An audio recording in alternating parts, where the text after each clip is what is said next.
জাহানার আলমের যৌন হয়রানির অভিযোগের রিপোর্ট জমা পড়লেও প্রকাশ করেনি বিসিবি। হাইকোর্টের রুলের পর তড়িঘড়ি করে দায়সারা কাজ, দাবি আইনজীবীর। ক্রিকেট বোর্ড বায়াসড হয়ে এই কাজটা করেছেন, কেউ দায়ী কিংবা দায়ী না আমরা এটাও কিন্তু জানি না। অনূর্ধ্ব-19 নারী সাফ চ্যাম্পিয়নশিপে কিছুক্ষণ পর নেপালের মুখোমুখি হবে বাংলাদেশ। ফাইনাল নিশ্চিত হলেও অপরাজিত চ্যাম্পিয়ন হতে জয়ের ধারা বজায় রাখার লক্ষ্য। টি-20 বিশ্বকাপ খেলতে ক্রিকেটাররা ভারতে না গেলেও অংশ নেবে অন্য ডিসিপ্লিনের খেলোয়াড়রা, জানালেন বিওএ মহাসচিব। ক্রীড়াঙ্গন রাজনীতিমুক্ত রাখার অনুরোধ। এবং অতিরিক্ত সময়ের গোলে চেলসিকে হারিয়ে ইংলিশ লিগ কাপের ফাইনালে আর্সেনাল।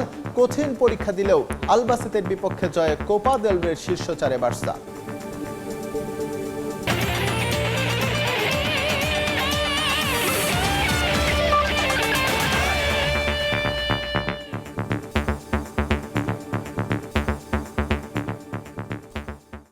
বিশ্বের নানা প্রান্তের খেলাধুলার খবর নিয়ে আমাদের নিয়মিত আয়োজন খেলার সময়, আর এই আয়োজনে আপনাদের সঙ্গে আছি আমি এস এম ইকবাল।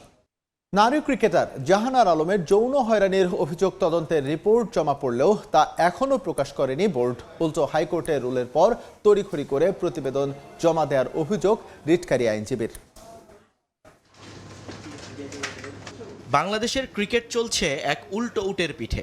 নির্বাচন থেকে শুরু করে বোর্ড পরিচালনা, সব জায়গাতেই একের পর এক তালগোল পাকিয়ে ফেলছেন আমিনুল ইসলাম বুলবুল। কোনো কিছুই যেন ঠিক নেই ক্রিকেট বোর্ডের। মাটি চুরি হয়ে যাচ্ছে মাঠ থেকে, ওয়াকিটকি নেই হয়ে যাচ্ছে স্টোর থেকে। ক্রিকেটারদের সঙ্গে কথার দ্বন্দ্বে জড়াচ্ছেন পরিচালকরা, যেন একজন আরেকজনের চিরশত্রু। কোনো কিছুই যখন ঠিক করতে পারছেন না নিজেরা, তখন সব রাগ উগরে দিচ্ছেন সাংবাদিকদের উপর, যেন যত দোষ নন্দ ঘোষ। গ্রাউন্ডস কমিটির বিশাল এক প্রজেক্ট নিয়ে পাওয়ার পয়েন্ট প্রেজেন্টেশন সাজিয়ে ঘণ্টাখানেক আলোচনার পর বাজেট নিয়ে প্রশ্নে নিশ্চুপ chairman Khaled Masud pilot. Security assessment হয়েছে কিনা, সাংবাদিকরা সরেজমিনে কার্যক্রম দেখতে যেতে পারবেন কিনা, কোনো প্রশ্নেরই উত্তর নেই পাইলটের কাছে। এটা তো বেসিক্যালি আমি গ্রাউন্ডস রিলেটেড, মাঠ রিলেটেড ডেভেলপমেন্ট নিয়ে কাজ করতে পারি। ক্রিকেটের মানে মাঠের কে কোথায় যাবে আসবে, এটা কি আমার দায়িত্বের মধ্যে পড়বে? ঝামেলা যে এক জায়গায় তা কিন্তু নয়। নারী ক্রিকেটার জাহানারা আলমের যৌন হয়রানির অভিযোগ নিয়েও টালবাহানা চলছে ক্রিকেট বোর্ডে। 2 দফা সময় বাড়িয়ে 31 জানুয়ারি প্রতিবেদন জমা দেওয়ার কথা থাকলেও কথা মতো হয়নি কাজ। শেষে হাইকোর্টের রিট হলে তড়িঘড়ি করে সোমবার প্রতিবেদন জমা পড়ে বিসিবিতে। নিঃসন্দেহে এটা conflict of interest. A man cannot be a জাজ ফর হিজ ওন কজ। আপনি যেই কমিটির বিরুদ্ধে অভিযোগ, সেই কমিটির কোনো কর্তা ব্যক্তিকে আপনি সেই কমিটিতে রাখতে পারেন না। যার কারণে আমি প্রথম আলো আপনার রিপোর্ট করেছিল যে অন্তত 2 জন ইন্ডিপেন্ডেন্ট এক্সপার্টকে কমিটিতে রাখা হোক। কেন এই কথাটা এসছে? যে নিরপেক্ষতার প্রশ্নটার জন্য। তো আপনি যেই কাজটা করেছেন, ক্রিকেট বোর্ড বায়াসড হয়ে এই কাজটা করেছেন। এই যে কমিটি, আমরা তো জানি না রিপোর্টটা কি দিয়েছেন, কেউ দায়ী কিংবা দায়ী না আমরা এটাও কিন্তু জানি না। ক্রিকেট বোর্ডের সবচেয়ে বড় স্টেক হোল্ডার ক্রিকেটাররা, এরপর তার পরিচালক এবং ক্রীড়া সাংবাদিক। তাই দিন শেষে একে অন্যের সঙ্গে দ্বন্দ্ব কোনো সুফল বয়ে আনবে না দেশের ক্রিকেটে। নিয়ন মোহাইমিন, সময় সংবাদ, ঢাকা। বিসিবির অদম্য বাংলাদেশ টি-20 কাপের জন্য প্রস্তুতি শুরু করেছে দলগুলো। আজ দ্বিতীয় দিনের মতো অনুশীলন করেছে তারা। মিরপুরের হোম অফ ক্রিকেটের একাডেমি গ্রাউন্ডে অনুশীলন শুরু করে আকবর আলীর তুরন্ত একাদশ। বিপিএল চ্যাম্পিয়ন কোচ হান্নান সরকারের অধীনে নেটে ব্যাটিং বোলিংয়ে ঝালিয়ে নেন ক্রিকেটাররা। নাহিদ রানা থাকলেও বোলিং মার্কে খুব একটা সময় দেননি তিনি। এর চেয়ে ক্যাচিং অনুশীলনেই ব্যস্ত ছিলেন এই পেসার। অন্য পাশে হান্নান সরকারের সঙ্গে নিবিড়ভাবে নিজের ব্যাটিং নিয়ে কাজ করেছেন আকবর আলী। বোলিংয়ে ব্যস্ত ছিলেন রিপন মণ্ডলরা। জাতীয় দলের সিনিয়র সহকারী কোচ মোহাম্মদ সালাউদ্দিনের নেতৃত্বে নেটে ঘাম ছড়ায় ধূমকেতু একাদশ। বেশ কিছুদিন বিশ্রামে থাকায় শুরুতে গা গরম করে নেন সবাই। এরপর শুরু হয় নেট অনুশীলন। বিশ্বকাপের পরিবর্তে এই টুর্নামেন্ট নিয়ে বেশ সিরিয়াস ক্রিকেটাররা। টি-20 বিশ্বকাপ বাছাই পর্বে ভালো পারফরমেন্সের পুরস্কার পেলেন বাংলাদেশ নারী ক্রিকেটাররা। এক লাফে বোলারদের র্যাঙ্কিংয়ে 206 ধাপে গিয়েছেন পেসার মারুফা আক্তার। ক্যারিয়ার সেরা অবস্থানে আরেক ক্রিকেটার সুবহানা মুস্তারি। বাছাই পর্বে অপরিচিত চ্যাম্পিয়ন হয়ে বিশ্বকাপের মূল পর্ব নিশ্চিত করেছে বাংলাদেশ। তবে দলের পারফরমেন্সের সঙ্গে ক্রিকেটারদের পারফরমেন্সও ছিল চোখে পড়ার মতো। 7 ম্যাচে 262 রান করা সুবহানা মুস্তারি ছিলেন টুর্নামেন্টের দ্বিতীয় সর্বোচ্চ রান সংগ্রাহক। ব্যক্তিগত নৈপুণ্যের কারণে র্যাঙ্কিংয়ে 16 ধাপে গিয়ে 36 নম্বরে এই ব্যাটার। বোলারদের তালিকায় মারুফার মতো উন্নতি হয়েছে নাহিদা আর স্বর্ণা আক্তারেরও। নাহিদা 28 নম্বরে আর স্বর্ণার অবস্থান 74-এ। এছাড়া 3 ধাপে গিয়ে অধিনায়ক জ্যোতি আছেন 19তম স্থানে। বাংলাদেশি ক্রিকেটারদের মধ্যে এই উইকেট কিপার ব্যাটারের অবস্থানই সবচেয়ে এগিয়ে। বরিশালের বেলসপার্ক মাঠে নির্বাচনী জনসভায় বক্তব্য রাখছেন বিএনপি চেয়ারম্যান তারেক রহমান। আমরা এখন সরাসরি যাচ্ছি সেখানে। আমরা আশা করেছিলাম যে 5ই আগস্টের পূর্বে সেই যে স্বৈরাচার যারা জনগণের ভোটের অধিকার, কথা বলার অধিকার কেড়ে নিয়েছিল, তারা যেই ভাষায় কথা বলতো জনগণকে, বিভিন্ন বাংলাদেশের সম্মানী গুণী মানী ব্যক্তিকে যেভাবে অপদস্থ করত, যেভাবে মানুষকে তারা ছোট করত, নিশ্চয়ই 5ই আগস্টে তাদের পালিয়ে যাবার পরে এই রীতি নিশ্চয়ই বন্ধ হয়ে গিয়েছে। কিন্তু দুঃখের সাথে আমরা খেয়াল করলাম যে এই রীতি বন্ধ হয় নাই। একটি রাজনৈতিক দল যাদের একটি অন্য পরিচয় আছে, জনগণ যাদেরকে একটি ভিন্ন পরিচয় চিনে, জনগণ তাদেরকে কি পরিচয় চিনে? গুপ্ত পরিচয় চিনে, গুপ্ত পরিচয়। আপনারা চিনেন কারা তারা গুপ্ত? বাংলাদেশের রাজনীতিতে কারা সেই গুপ্ত? চেনেন আপনারা, আলহামদুলিল্লাহ। প্রিয় ভাই বোনেরা, বর্তমানে বাংলাদেশে এক নতুন জালেমের আবির্ভাব হয়েছে। এই গুপ্ত সংগঠনের ব্যক্তিরা নতুন জালেম রূপে আবির্ভূত হয়েছে বাংলাদেশের মানুষের কাছে। কেন? প্রিয় ভাই বোনেরা, এই বাংলাদেশে আবহমান কাল ধরে, শত হাজারো বছর ধরে এই বাংলাদেশে নারী পুরুষ সকলে মিলে মাঠে কাজ করে। বাংলাদেশে যেমন কৃষক ভাইরা কাজ করে মাঠে, একইভাবে আমরা জানি বাংলাদেশের বিভিন্ন প্রত্যন্ত অঞ্চলে কৃষানী বোনরাও তারা মাঠে কাজ করে।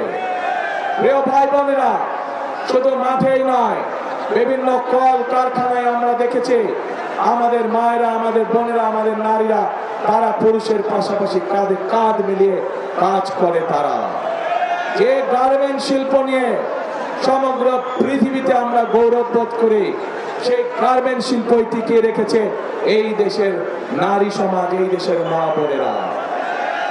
প্রিয় ভাই বোনেরা, আজ আমরা অত্যন্ত কষ্টের সাথে দেখছি, অত্যন্ত ঘৃণার সাথে দেখছি এই যে নতুন জালেম, যাদেরকে মানুষ গুপ্ত হিসাবে চিনে, এই জালেমদের নেতা সে 2 দিন আগে প্রকাশ্যে বলেছে বাংলাদেশের নারীদেরকে সে একটি অত্যন্ত কলঙ্কিত শব্দ দিয়ে ব্যবহার করেছে। প্রিয় ভাই বোনেরা, যেই ব্যক্তি বা যেই দলের তার দেশের মা বোনদের প্রতি বিন্দু মাত্র শ্রদ্ধা নেই, যেই নেতা, যেই দলের নেতা কর্মীদের নিজের দেশের মা বোনদের কষ্টের প্রতি বিন্দু মাত্র সম্মান নেই, তাদের কাছ থেকে আর যাই হোক বাংলাদেশ কখনো অগ্রগতি আশা করতে পারে না। তাদের কাছ থেকে আর যাই হোক বাংলাদেশের মানুষ আত্মসম্মানমূলক কোন মর্যাদাপূর্ণ কোন আচরণ আশা করতে পারে না। প্রিয় ভাই বোনেরা, এই জালেমদের একটি কথাই শুধু বললাম আমি আপনাদেরকে, আরো একটি কথা বলছি। তার আগে বিবি খাদিজার সম্পর্কে আপনারা জানেন না? আমাদের প্রিয় নবী করিম সাল্লাল্লাহু আলাইহি ওয়াসাল্লামের স্ত্রী এই বিবি খাদিজা, উনিও একজন কর্মজীবী মহিলা ছিলেন। ওনার নিজের ব্যবসা বাণিজ্য ছিল, যেখানে নবী করিম সাল্লাল্লাহু আলাইহি ওয়াসাল্লাম নিজেও কাজ করতেন। প্রিয় ভাই বোনেরা, এরা বলে ইসলামের রাজনীতি করে, অথচ নবীর স্ত্রী নিজে যেখানে একজন কর্মজীবী মহিলা ছিলেন, সেখানে কেমন করে একটি রাজনৈতিক দলের নেতা এবং কেমন করে সেই রাজনৈতিক দলটি তাবৎ বাংলাদেশের নারী সমাজকে এমন একটি কলঙ্কিত শব্দ জর্জরিত করলো। প্রিয় ভাই বোনেরা, বদরের যুদ্ধ নিশ্চয়ই আপনারা জানেন কম বেশি সবাই। সেই বদরের যুদ্ধে হযরত আয়েশা তার নেতৃত্বে পরিচালিত হয়েছিল, তার নেতৃত্বে যুদ্ধের সকল সরঞ্জামাদি সরবরাহ করা হয়েছিল, তার নেতৃত্বে যুদ্ধে যারা আহত হয়েছিল সেই মানুষগুলোকে নার্সিং দেওয়া হয়েছিল, ট্রিটমেন্ট দেওয়া হয়েছিল। আজ আমরা ইসলাম ধর্ম বলে, আমরা আমাদের দেশের সামাজিক অবস্থান বলি, সকল জায়গায় নারীদের একটি শক্তিশালী অবস্থান আছে এবং আমরা কোনোভাবে অস্বীকার করতে পারবো না। এই নারীদেরকে পেছনে রেখে, এই নারীদেরকে ঘরে বন্দি করে রেখে কোনোভাবেই আমরা বাংলাদেশকে সামনে যেতে পারবো, এটি আমরা কখনোই মনে করি না। এবং সেই জন্যই দেশনেত্রী খালেদা জিয়া যখন দেশ পরিচালনার দায়িত্বে ছিলেন, উনি বাংলাদেশের নারীদের শিক্ষা ব্যবস্থাকে সম্পূর্ণ বিনামূল্যে করে দিয়েছেন ইন্টারমিডিয়েট পর্যন্ত। প্রিয় ভাই বোনেরা, আজ সময় এসেছে আমাদেরকে দেশ গড়ার, এবং দেশ যদি গড়তে হয় প্রত্যেকটি নারী পুরুষকে কাঁধে কাঁধ মিলিয়ে কাজ করতে হবে আজকে। তা না হলে এই দেশকে আমরা আমাদের প্রত্যাশিত বাংলাদেশ হিসেবে গড়ে তুলতে পারবো না। প্রিয় ভাই বোনেরা, সেজন্যই আমরা এই নারীদেরকে, বিশেষ করে গ্রামের খেটে খাওয়া নারী যারা, শহরের খেটে খাওয়া নারী যারা, কর্মজীবী নারী যারা সহ সকল গৃহিণীর কাছে, সকল পরিবারের মাদের কাছে আমরা ফ্যামিলি কার্ড পৌঁছে দিতে চাই, যার মাধ্যমে আমরা এই নারীদেরকে ধীরে ধীরে অর্থনৈতিকভাবে স্বাবলম্বী করে গড়ে তুলতে পারি, যেন তারা পুরুষের পাশাপাশি পরিবারে, সমাজে, দেশে অর্থনৈতিকভাবে শক্তিশালী ভূমিকা রাখতে পারে। প্রিয় ভাই বোনেরা, আসুন এবার দেখে ওই যে গুপ্ত সংগঠনটির কথা বললাম, যারা বাংলাদেশের নারী সমাজকে অপমানজনক শব্দ ব্যবহার করে। আরেকটি ঘটনা বলি, তাদের আরেক নেতা, যার বাড়ি কিনা কুমিল্লা জেলায়, সেই নেতা কিছুদিন আগে তাদের এক দলীয় সমাবেশে বলেছে তাদের কর্মীদেরকে যে 12 তারিখ পর্যন্ত আপনারা জনগণের পা ধরবেন, তারপরে বাকি পরবর্তী 5 বছর জনগণ আপনাদের পা ধরবে। প্রিয় ভাই বোনেরা, চিন্তা করুন, এইরকম কথা কে বলতে পারে যে 12 তারিখ পর্যন্ত তাদের নেতা কর্মীরা জনগণের পা ধরবে, তাহলে 12 তারিখের পর থেকে জনগণ তাদের পিছে পিছে ঘুরবে, জনগণ তাদের পা ধরবে। এই কথা থেকে প্রমাণিত হয় কি তাদের মেন্টালিটি, কোন পর্যায়ের মানুষ হলে তারা জনগণকে নিয়ে এরকম তুচ্ছ তাচ্ছিল্য কথা তারা বলতে পারে। প্রিয় ভাই বোনেরা, এইসব লোক যদি নির্বাচিত হয়, এইসব লোক যদি দায়িত্ব পায়, তাহলে আজকেই আমাদের কাছে পরিষ্কার হয়ে যাচ্ছে যে জনগণের ভাগ্যের কি দুর্বিষহ অবস্থা হবে, দেশের মানুষের ভাগ্যের কি দুর্বিষহ অবস্থা হবে। যাদের মনে এই কথা, যাদের মনে এই কথা এবং মনের কথাই বেরিয়ে এসছে তাদের বাস্তবে। কাজেই প্রিয় ভাই বোনেরা, এইসব গুপ্তদের বিরুদ্ধে আপনাদেরকে সতর্ক থাকতে হবে, সজাগ থাকতে হবে। যারা দেশের মানুষকে সম্মান করতে জানে না, যারা পরিকল্পনা করে রাখে যে 12 তারিখের পর থেকে তারা জনগণকে নাকে দড়ি দিয়ে ঘোরাবে, তাদেরকে উচিত শিক্ষা আপনাদেরকে দিতে হবে। প্রিয় ভাই বোনেরা, এইসব গুপ্তরা সেই 86 সাল, 71 সাল ইতিহাস যদি দেখি আমরা, সব সময় যারা দেশ থেকে পালিয়ে গেছে তাদের সাথে সব সময় এপাশ আর ওপাশ, মুদ্রার এপেট আর ওপিট হিসেবেই তারা ছিল। কাজে তাদের কাছ থেকে দেশের মানুষ ভালো কোনো কিছু আশা করতে পারে না। প্রিয় ভাই বোনেরা, বিশাল এই বরিশাল বিভাগ 1993 সালে বিএনপি তথা দেশনেত্রী খালেদা জিয়া সরকার এই বরিশালকে বিভাগ হিসাবে ঘোষণা করেছিলেন। প্রিয় ভাই বোনেরা, তারপরে নদীর পানি অনেক দূর গড়িয়ে গিয়েছে। আমরা এলাকার উন্নয়নে বিভিন্ন সময় বিভিন্ন কাজ করেছি, কিন্তু আরো বহু কাজ করা বাকি। যেমন বরিশাল ভোলা ব্রিজ, এই কাজটি আমাদের করতে হবে।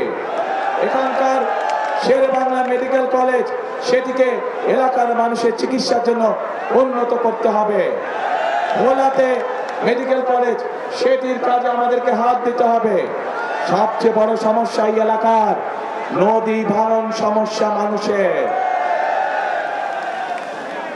যারা আমাদের মুরব্বী ছিলেন, যারা গত হয়ে গিয়েছেন, বিভিন্ন এলাকায় তাদের কবর ভেঙে যাচ্ছে, মসজিদ ভেঙে যাচ্ছে, বাপ দাদার ভিটে বাড়ি ভেঙে যাচ্ছে। প্রিয় ভাই বোনেরা, এই বিশাল এলাকাকে আমাদের বেড়ি বাঁধ দিতে হবে। বেড়ি বাঁধ দিয়ে নদী ভাঙন আমাদেরকে ঠেকাতে হবে যে কোনো মূল্যে। কাজেই অনেক কাজ বাকি আছে আমাদের। এই কাজগুলো যদি করতে হয় প্রিয় ভাই বোনেরা, তাহলে অবশ্যই আপনাদেরকে সঠিকভাবে সিদ্ধান্ত নিতে হবে। যে অতীতে আপনারা দেখেছেন বিএনপি সকল সময় চেষ্টা করেছে আপনাদের পাশে দাঁড়াতে। এই এলাকায় 1978 সালে পল্লী বিদ্যুতের লাইন শহীদ রাষ্ট্রপতি জিয়াউর রহমান চালু করেছিলেন। কাজেই বিদ্যুতের লাইন বলো, বরিশাল বিভাগ বলো, এর বাইরে আরো অনেক কাজ যেগুলো বিএনপি করেছিল, কিন্তু কিছু কাজ শেষ করে যেতে পারে নাই। এর মধ্যে বিগত 16 বছর, এক যুগেরও বেশি সময় ধরে স্বৈরাচারের শাসনামলে অনেক কিছু জমা হয়ে গিয়েছে, যেই কাজগুলো করতে হবে। রাস্তাঘাট ভেঙে ধ্বংস হয়ে গিয়েছে, স্কুল কলেজগুলোকে ভেঙে ধ্বংস হয়ে গিয়েছে, ছোট ছোট হাসপাতাল, উপজেলা স্বাস্থ্য কমপ্লেক্সগুলোতে ডাক্তারের অভাব, স্কুলগুলোতে শিক্ষকের অভাব। এই সকল সমস্যার সমাধান আমাদেরকে করতে হবে। এই সকল সমস্যার সমাধান বিএনপি তখনই করতে পারবে যখন আপনারা ধানের সিস্টেম ইনশাআল্লাহ নির্বাচিত করবেন, তাহলেই আমরা এই সকল কাজ করতে পারবো। প্রিয় ভাই বোনেরা, এই বৃহত্তর বরিশাল বিভাগ, এই বৃহত্তর বরিশাল, এখানে প্রচুর কৃষিজ পণ্য উৎপাদিত হয়। প্রচুর মৎস্য চাষী আছেন যারা মৎস্য জীবিকা নির্বাহ করে চলেন। আমরা পরিকল্পনা গ্রহণ করেছি যে এই ফসলগুলোকে, এই মৎস্যগুলোকে কিভাবে হিমাগারে রেখে কৃষকদেরকে বা মৎস্য চাষীদেরকে সহযোগিতা করা যায়। আজকে আমাদের পরিকল্পনার মধ্যে রয়েছে এই এলাকায় বিভিন্ন জায়গায়, সামগ্রিকভাবে এই এলাকার বিভিন্ন জায়গায় যেখানে যেখানে প্রয়োজন কৃষকদের সহযোগিতার জন্য আমরা হিমাগার ইনশাআল্লাহ তৈরি করব। যে হিমাগারের পণ্য রাখার মাধ্যমে কৃষকরা ন্যায্য মূল্যে তাদের পণ্য দাম পেতে পারে। প্রিয় ভাই বোনেরা, আমরা মায়েদের কাছে যেমন ফ্যামিলি কার্ড পৌঁছে দিতে চাই, ঠিক একইভাবে আমরা কৃষক ভাইদের জন্য কৃষি কার্ডও আমরা পৌঁছে দিতে চাই। যে কৃষি কার্ডের মাধ্যমে আমরা কৃষক ভাইদেরকে প্রতি সিজনে আমরা বীজ, যার যেই পরিমাণ জমি সেই অনুযায়ী, যার যেই ফসল চাষ, আমরা তাকে সেই ফসলের সমপরিমাণ যে পরিমাণ প্রয়োজন সেই বীজ, সার এবং কীটনাশক ওষুধ কৃষকের হাতে পৌঁছে দিতে চাই সেই কৃষক কার্ডের মাধ্যমে। প্রিয় ভাই বোনেরা, আমরা এর মধ্যে আরেকটি সিদ্ধান্ত গ্রহণ করেছি যে যে সকল কৃষক ভাইদের 10,000 টাকা পর্যন্ত কৃষি ঋণ আছে, কৃষি ঋণ আছে, ইনশাল্লাহ 12 তারিখে নির্বাচন করে ইনশাল্লাহ 13 তারিখে বিএনপি সরকার গঠন করলে পরে 10,000 টাকা পর্যন্ত কৃষি ঋণ আমরা মওকুফ করে দিব সমগ্র বাংলাদেশে। প্রিয় ভাই বোনেরা, এই এলাকায় আমাদের তরুণ যুবক সমাজের সদস্য যারা, তাদের একটি বিশাল সমস্যা রয়ে গেছে, কর্মসংস্থানের সমস্যা। আমরা যেরকম ভোলাতে গ্যাস পাওয়া গিয়েছে, সেই গ্যাসকে কাজে লাগিয়ে আমরা সেখানকার উপযোগী শিল্প যেমন গড়ে তুলতে চাই, যার মাধ্যমে কর্মসংস্থানের ব্যবস্থা হবে, ঠিক একইভাবে বরিশাল বিভাগের জেলাগুলোতে আমাদের তরুণ এবং যুবক সদস্যদের যাতে কর্মসংস্থানের ব্যবস্থা হয়, সেই জন্য বিভিন্ন রকমের প্রশিক্ষণ কেন্দ্র আমরা গড়ে তুলতে চাই।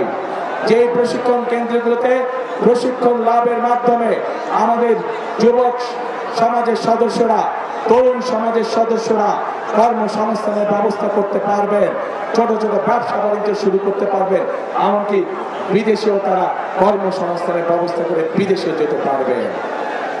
প্রিয় ভাই বোনেরা, এই এলাকার বিশেষ করে ভোলা সহ বরিশালের প্রত্যন্ত অঞ্চল সহ অনেকগুলো জায়গা আছে যেখানে মানুষ সঠিকভাবে চিকিৎসার সুবিধা পায় না। আমরা দেশের মানুষকে, বিশেষ করে মা বোনদেরকে এবং শিশুদেরকে গ্রামে গ্রামে ঘরে ঘরে চিকিৎসা সুবিধা পৌঁছে যাওয়ার জন্য আমরা হেলথ কেয়ারার নিযুক্ত করতে চাই। হেলথ কেয়ারার আমরা ট্রেনিং দিয়ে নিযুক্ত করতে চাই। তাদের কাজ হবে গ্রামে গ্রামে গিয়ে মা বোনদেরকে, শিশুদেরকে ঘরে বসে চিকিৎসা দেওয়া, ছোটখাটো অসুখ, যাতে করে মা বোনদেরকে কষ্ট করে হাসপাতালে না আসতে হয়। প্রিয় ভাই বোনেরা, আমরা পরিকল্পনা গ্রহণ করেছি বাংলাদেশের নারী সমাজকে স্বাবলম্বী করার জন্য। আমরা পরিকল্পনা করেছি যুবকদেরকে প্রশিক্ষণের মাধ্যমে এবং এই অঞ্চলের উপযোগী কি কলকারখানা হতে পারে সেগুলো পরিকল্পনা গ্রহণের মাধ্যমে কর্মসংস্থানে, বেকারদের কর্মসংস্থানের ব্যবস্থা করা। আমরা পরিকল্পনা গ্রহণ করেছি কৃষক ভাইদেরকে 10,000 টাকা পর্যন্ত কৃষি ঋণ মৌকুফ করার মাধ্যমে এবং কৃষক কার্ড দেওয়ার মাধ্যমে তাদের পাশে কিভাবে দাঁড়ানো যায়, তাদেরকে কিভাবে সহযোগিতা করা যায়। প্রিয় ভাই বোনেরা, আমাদের দেশের বহু ইয়াং ছেলে মেয়ে আছে যারা খেলাধুলায় ভালো। আমরা সারা বাংলাদেশ থেকে যারা খেলাধুলায় ভালো, শুধু পড়ালেখার পাশাপাশি যারা খেলাধুলায় ভালো, এইরকম প্রতিভাবান যারা আছে তাদেরকে নিয়ে এসে আমরা ট্রেনিং দিতে চাই, যাতে করে তারা খেলোয়াড় হিসাবেও নিজেদেরকে তৈরি করতে পারে। প্রিয় ভাই বোনেরা, চিকিৎসা ব্যবস্থার কথা আপনাদের সামনে আমি তুলে ধরেছি, কৃষকের কথা আমি তুলে ধরেছি, মা বোনদের কথা আমি আপনাদের সামনে তুলে ধরেছি। আমি তরুণ যুবক সমাজের যারা কর্মহীন আছেন, কি করে তাদের কর্মের ব্যবস্থা করা যায় সেই বিষয়ে আমরা তুলে ধরেছি। কেন এই পরিকল্পনাগুলো গ্রহণ করেছি আমরা? এই পরিকল্পনাগুলো আমরা গ্রহণ করেছি কারণ আমাদের লক্ষ্য, আমাদের উদ্দেশ্য হচ্ছে জনগণ, এবং জনগণের ভাগ্য যদি পরিবর্তন করতে পারি, আমরা জনগণের ভাগ্য পরিবর্তন করতে পারি, তাহলে এই দেশকে সামনের দিকে নিয়ে যেতে হবে। প্রিয় ভাই বোনেরা, ওই গুপ্ত সংগঠনের নেতা যেমন বলেছে 12 তারিখ পর্যন্ত জনগণের পা ধরতে, আমরা তার উল্টাটা বলি। আমি আমার নেতাদেরকে, আমি আমার কর্মীদেরকে বলি 12 তারিখ থেকে না, আপনারা 13 তারিখ থেকেও আগামী 5 বছর জনগণের পা ধরে থাকবেন। কারণ আমরা দেখেছি জনগণের শক্তি যার পিছনে না থাকে, জনগণের সমর্থন যার পিছনে না থাকে, তার পরিণতি কি হতে পারে 5ই আগস্ট আমরা দেশবাসী তিনি প্রত্যক্ষ করেছে।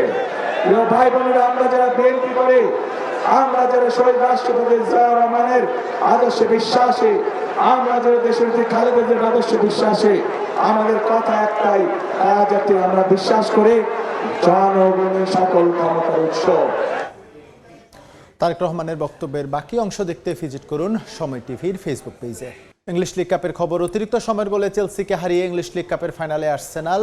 এমিরেটসে আগ্রাসী ফুটবল খেলে চেলসি, বল দখল আর আক্রমণে এগিয়ে থাকলেও কাঙ্ক্ষিত গোলের দেখা পায়নি ব্লুজ। ম্যাচের যোগ করার সময়ের শেষ মুহূর্তে দলের হয়ে একমাত্র গোলটি করেন কাই হ্যাভার্টস। 2 লেগ মিলিয়ে 4-2 ব্যবধানের জয়ে ফাইনালের টিকিট নিশ্চিত করল গানার্স।